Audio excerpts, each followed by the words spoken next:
कि चाइना, पाकिस्तान और बांग्लादेश का जो कॉम्बिनेशन बन रहा है वो भारत की सुरक्षा के लिए बहुत खतरनाक है। भारत के chief of defence staff CDS general Anil Chauhan ने यह बात कही है, और यह बात भी उन्होंने कही है ऑब्जर्वर रिसर्च फाउंडेशन, जो कि एक थिंक टैंक है, उसकी एक पत्रिका, उसकी जो सालाना एक रिपोर्ट आती है, उस रिपोर्ट के विमोचन का अवसर था दिल्ली में, और वहां पर उन्होंने यह बात कही। उन्होंने कहा कि चीन, पाकिस्तान और बांग्लादेश के बीच अगर किसी भी तरह का रणनीतिक सहयोग होता है तो उसका सीधा असर भारत की सुरक्षा पर पड़ेगा।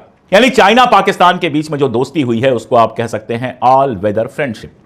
यह ऐसी दोस्ती है जिसमें चीन लगातार खड़ा रहा पाकिस्तान के साथ। बांग्लादेश में जब से सरकार गिरी है, मोहम्मद यूनुस वहां के राष्ट्रपति बने हैं, तब से भारत विरोधी भावनाओं को लगातार भड़काया जा रहा है। एक कॉम्बिनेशन बनता हुआ दिखाई दे रहा है बांग्लादेश, चाइना और पाकिस्तान का, जो हमारे लिए बेहद खतरनाक हो सकता है। यह मोदी सरकार के डिप्लोमेसी का सबसे बड़ा फेल्योर है। सारे पड़ोसियों को हमने हाथ से खो दिया है। ये हमारे खिलाफ पड़ोसी देशों का कॉम्बिनेशन है। आप सोचिए ये क्या डिप्लोमेसी है जिसमें हमने अपने सारे पड़ोसी देश एक एक करके खो दिए।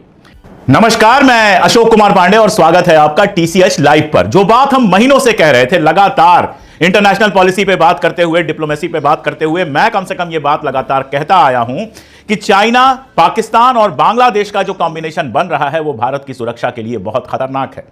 डर यह है कि कभी किसी लड़ाई में तीनों फ्रंट एक साथ खुल जाएं। अभी तक यह रहा कि बांग्लादेश कभी इसमें शामिल नहीं हुआ। जब बांग्लादेश वाला युद्ध पाकिस्तान के साथ हुआ था उसमें चीन शामिल नहीं हुआ, तो हमें एक जगह कंसंट्रेट करना पड़ता था। दरअसल पाकिस्तान का जो विभाजन हुआ था, जिसमें बांग्लादेश अलग से बना था, उसका सबसे बड़ा फायदा भारत को यही हुआ कि जो दो तरफ से वो घिरा हुआ था अब वो नहीं रह गया। लेकिन मोदी सरकार ने जो अपनी विदेश नीति अपनाई है, जो डिप्लोमेटिक फेल्योर हुआ है, उसकी वजह से अब यह खतरा बेहद खतरनाक बनकर सामने आ गया। हम ये बात कह रहे थे तो बहुत सारे लोग कहते थे आपको डिप्लोमेसी क्या पता है, आप ये कह रहे हैं, आप वो कह रहे हैं। लेकिन अब भारत के chief of defence staff CDS general Anil Chauhan ने यह बात कही है, और यह बात भी उन्होंने कही है ऑब्जर्वर रिसर्च फाउंडेशन, जो कि एक थिंक टैंक है, उसकी एक पत्रिका, उसकी जो सालाना एक रिपोर्ट आती है, उस रिपोर्ट के विमोचन का अवसर था दिल्ली में, और वहां पर उन्होंने यह बात कही। उन्होंने कहा कि चीन, पाकिस्तान और बांग्लादेश के बीच अगर किसी भी तरह का रणनीतिक सहयोग होता है तो उसका सीधा असर भारत की सुरक्षा पर पड़ेगा। यह वही बात है जो हम लोग लंबे समय से दोहरा रहे थे। और फिर बता दूं कि सीडीएस कोई मामूली नहीं होते हैं। हमारी तीनों आर्मीज में जो सबसे सीनियर होता है, सबसे ज्यादा डेकोरेटेड जो ऑफिसर होता है, वो ऑफिसर सीडीएस बनता है, हमारी तीनों सेनाओं का चीफ।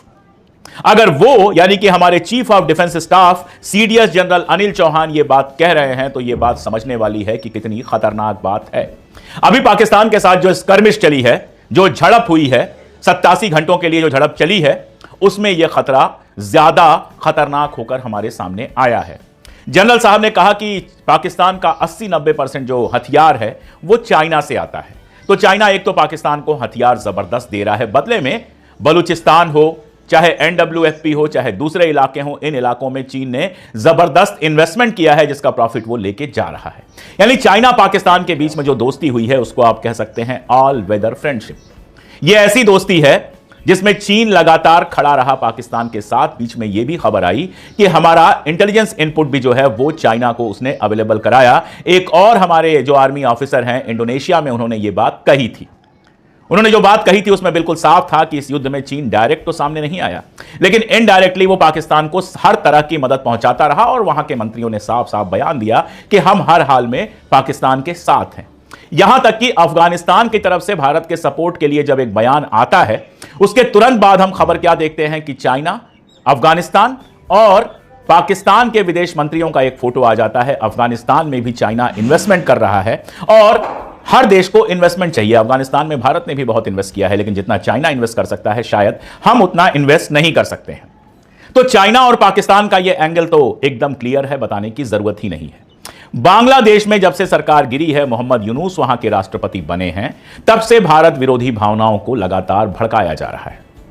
हिंदुओं के खिलाफ अभियान चले, भारत के खिलाफ अभियान चले, और पाकिस्तान से दोस्ती के दावे किए जा रहे हैं। बांग्लादेश, चाइना और पाकिस्तान के मंत्रियों की भी कई तस्वीरें साथ में आ चुकी हैं। बांग्लादेश में भी चाइना अच्छा खासा इन्वेस्टमेंट कर रहा है, और सोचिए वो कितना खतरनाक मसला है। अगर आप भारत का नक्शा देखें तो एक जगह ऐसी आती है जहां नीचे बांग्लादेश, उधर चाइना और पतला सा हमारा इलाका पड़ता है जो हमको जोड़ता है सेवन सिस्टर्स के साथ, जो हमको जोड़ता है नॉर्थ और ईस्ट के साथ। अब बांग्लादेश में चाइना लगातार इन्वेस्टमेंट कर रहा है, बांग्लादेश लगातार चाइना के करीब जाने की कोशिश कर रहा है। इसका मतलब एक कॉम्बिनेशन बनता हुआ दिखाई दे रहा है बांग्लादेश, चाइना और पाकिस्तान का, जो हमारे लिए बेहद खतरनाक हो सकता है। यह मोदी सरकार के डिप्लोमेसी का सबसे बड़ा फेल्योर है। एक और देश देखिए जिसकी सीमाएं हमसे लगी हुई हैं, वो है श्रीलंका। श्रीलंका में जब आर्थिक संकट आया था तो हमने काफी सहायता की थी उनको आर्थिक संकट से निकालने के लिए। अभी श्रीलंका में जो पोर्ट का मामला था वो भी सॉल्व हुआ, मोदी जी गए थे, उद्घाटन वगैरह किया, अदानी को वहां काम मिला, ये सब हम जानते हैं। चाइना में जो सरकार आई है वो वामपंथी सरकार मानी जाती है, वो चीन के साथ भी बहुत अच्छे रिश्ते रख रही है। उसके रिश्ते पाकिस्तान के साथ भी बुरे नहीं हैं और बांग्लादेश के साथ भी बुरे नहीं है। मैं 1971 याद दिला दूं कि 1971 में जब भारत ने अपना एयर स्पेस बंद किया था इंदिरा गांधी जी ने, ताकि सीधे पाकिस्तान बांग्लादेश अपनी जहाजों को ना भेज पाए, उस समय हो यह रहा था कि पाकिस्तान से जहाजें श्रीलंका जाती थी और वहां फ्यूलिंग वगैरह करके फ्यूल वगैरह भरा के बांग्लादेश आती थी। इंदिरा गांधी ने जब कहा श्रीलंका से, तो श्रीलंका ने अपना एयर स्पेस या अपने अड्डों पर पाकिस्तानी जहाजों के रुकने पर पाबंदी लगा दी, जिसके चलते उनको पूरा इलाका घूम के आना पड़ता था, जिसका फायदा हमको 71 के युद्ध में मिला। लेकिन आप देखिए भारत और पाकिस्तान का जब स्कर्मिश होता है, 87 घंटे ये बवाल चलता है, श्रीलंका उस समय हमारे पक्ष में कोई बयान नहीं देता है। श्रीलंका ने भारत और पाकिस्तान दोनों से बराबर की दूरी बना के रखी और मैं बता चुका हूं कि श्रीलंका के अंदर भी चाइना का इन्वेस्टमेंट जबरदस्त है।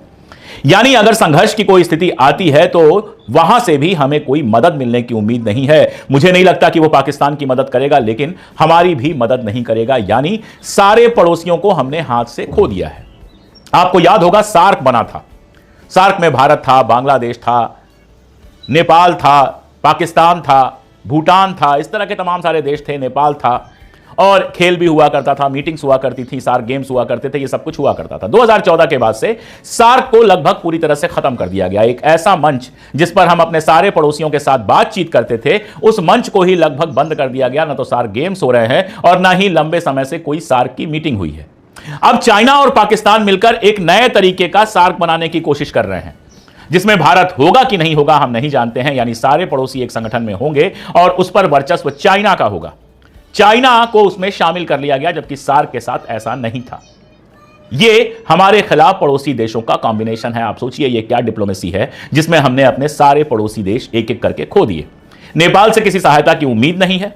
नेपाल भी लगातार चाइना के करीब जा रहा है। नेपाल में आप जाइए, अगर जाकर देखेंगे तो चाइना ने जबरदस्त इन्वेस्टमेंट किया हुआ है वहां पर। भूटान चाइना के करीब जा रहा है। ये जरा जरा से छोटे छोटे से देश हैं, लेकिन हैं तो सर्वसंप्रभुता संपन्न देश, जिनकी अपनी सरकार है, जिनकी अपनी महान जनता है, जिनकी अपनी महान परंपरा है और जो भारत के साथ हमेशा मित्रतापूर्ण संबंध में रहे हैं। इनसे भी हमारे रिश्ते अब वैसे नहीं रहे जैसे पहले थे। तो ये कौन सी डिप्लोमेसी है? अभी ब्राजील में एक और सम्मान मोदी जी को मिल गया। ये कौन सी डिप्लोमेसी है? ये कौन सी चीजें हैं जिसके बाद दुनिया में कोई एक देश हमारे साथ खड़े होने के लिए तैयार नहीं होता है? मोदी जी को 20-22 देशों के सर्वोच्च सम्मान मिल चुके हैं, लेकिन जब पाकिस्तान का मामला आया तो कोई भी देश हमारे साथ खड़ा नहीं हुआ। क्यों आखिर? ये अगर डिप्लोमेसी का फेल्योर नहीं है तो क्या है? जनरल साहब जिस तरफ इशारा कर रहे हैं वो बिल्कुल साफ है।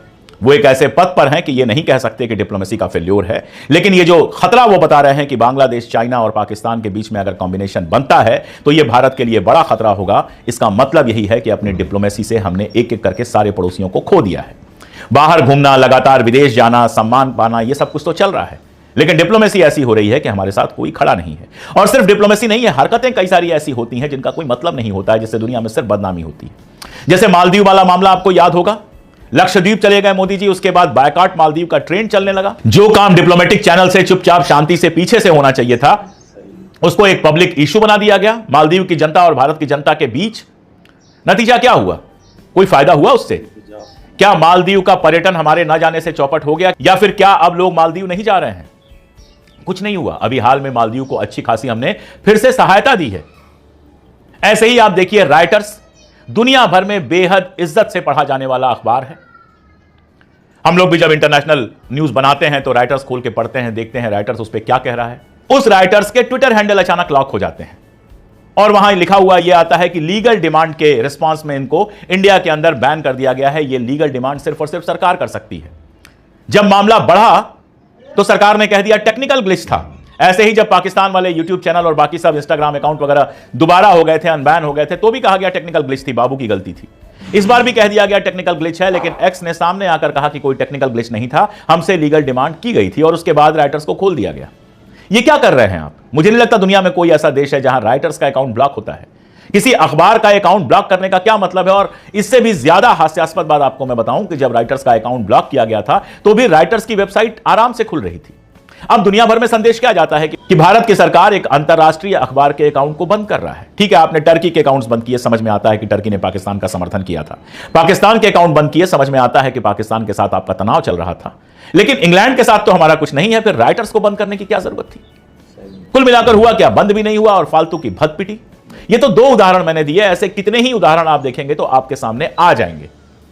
और इन सब से हुआ यह है कि हमने अपने पड़ोसी खोए और दुनिया भर में हमारी इमेज एक लोकतांत्रिक लिबरल देश की जगह एक अलग तरह की बनी, जिसका सिर्फ और सिर्फ हमें नुकसान हो रहा है। तो मोदी जी को सम्मान जितने भी मिल जाएं, अगर इमेज देश की खराब हो रही है, अगर देश के साथ मुश्किल के वक्त में कोई खड़ा नहीं हो रहा है, तो इन सम्मानों का क्या फायदा है? बताइएगा मुझे कमेंट में। बताइएगा क्या सोचते हैं आप मोदी जी की डिप्लोमेसी के बारे में। आज के लिए इतना ही, बहुत शुक्रिया।